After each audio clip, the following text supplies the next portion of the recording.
60 million tourists visit Spain every year, more than almost any country on Earth. They come for the beaches, the food, the sun. But while tourists are taking photos, millions of young Spaniards are asking one question: how do I survive in my own country? Spain has the fourth largest economy in Europe, $1.4 trillion, but 1 in 3 young people can't find a job. How is that possible? And what does it mean for the future of Europe? Stay with me, because the answer will change how you see Spain forever.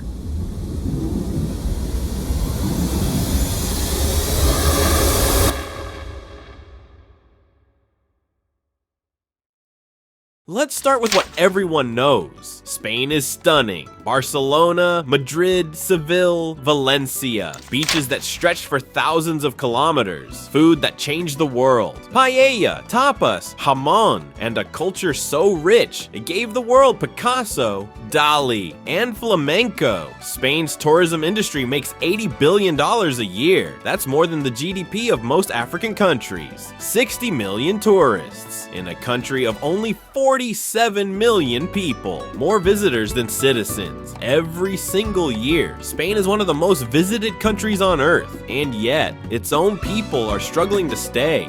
Spain's economy looks impressive on paper, $1.4 trillion, fourth largest in Europe, behind only Germany, UK, and France. But here's what the numbers hide. Spain's unemployment rate is 12%. In Germany, it's 3%. In the US, it's 4%. Spain has been struggling with unemployment for decades, even before COVID, even before the financial crisis. It's a structural problem built into the system. And for young people, the numbers get even worse. Youth unemployment in Spain is 28%. Almost 1 in 3 young Spaniards has no job. In a country with a $1.4 trillion economy, how is this possible? But unemployment is just the beginning. Spain has a housing crisis that's destroying a generation. In Madrid, the average rent for a 1-bedroom apartment is 1,400 euros a month. In Barcelona, 1,600 euros. But the average Spanish salary, 1,800 euros a month. Do the math. Young Spaniards are spending 80% of their salary just on rent. Nothing left for food, nothing left for savings, nothing left for a future. So what do? They stay with their parents. Spain has one of the highest rates in Europe of young adults living at home. 65% of Spaniards under 30 still live with their parents, not because they want to, because they have no choice. Here's where Spain gets interesting, because despite all of this, Spain is actually growing. GDP growth of 2.5% in 2024, one of the fastest growing economies in Europe, faster than Germany, faster than France, faster than the UK.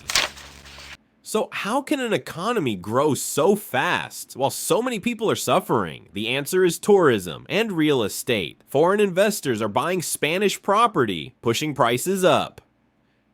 Tourists are spending billions, but most of that money doesn't reach ordinary Spaniards. Spain is growing, but the growth isn't reaching the people who need it most. The economy is working, but not for everyone. So what happens when young people can't afford to live? They leave. Every year, hundreds of thousands of young Spaniards pack their bags and move abroad. To Germany, to the UK, to Latin America, looking for what their own country can't give them. A job, a future, a life. This is called brain drain, and it's one of the most dangerous problems a country can face, because the people leaving are the doctors, the engineers, the teachers, the entrepreneurs, the exact people Spain needs to fix its problems. Spain is losing its future to pay for its present.